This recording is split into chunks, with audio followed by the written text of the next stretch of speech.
Esther chapter 2 Esther chosen queen, verse 1. After these things, when the anger of King Ahasuerus had abated, he remembered Vashti, and what she had done, and what had been decreed against her. Then the king's young men, who attended him, said, Let beautiful young virgins be sought out for the king, and let the king appoint officers in all the provinces of his kingdom to gather all the beautiful young virgins to the harem of Susa the citadel, under the custody of Hegai the king's eunuch, who is in charge of the women. Let their cosmetics be given them, and let the young woman who pleases the king be queen instead of Vashti. This pleased the king, and he did so.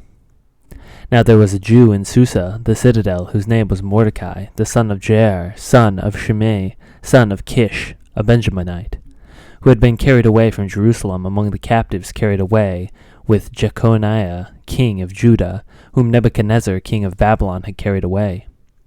He was bringing up Hadassah, that is, Esther, the daughter of his uncle, for she had neither father nor mother.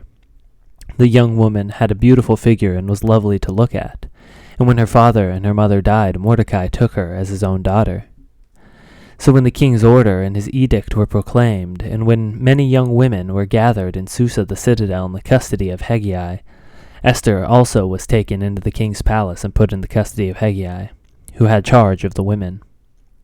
And the young woman pleased him and won his favor, and he quickly provided her with cosmetics and her portion of food, and with 7 chosen young women from the king's palace, and advanced her and her young women to the best place in the harem. Esther had not made known her people or her kindred, for Mordecai had commanded her not to make it known. And every day Mordecai walked in front of the court of the harem to learn how Esther was and what was happening to her.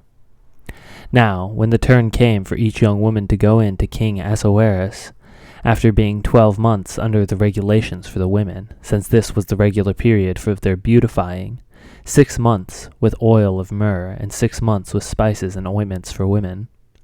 When the young woman went into the king, in this way she was given whatever she desired to take with her from the harem to the king's palace. In the evening she would go in, and in the morning she would return to the second harem in the custody of Shashagaz, the king's eunuch, who had charge of the concubines. She would not go in to the king again unless the king delighted in her, and she was summoned by name.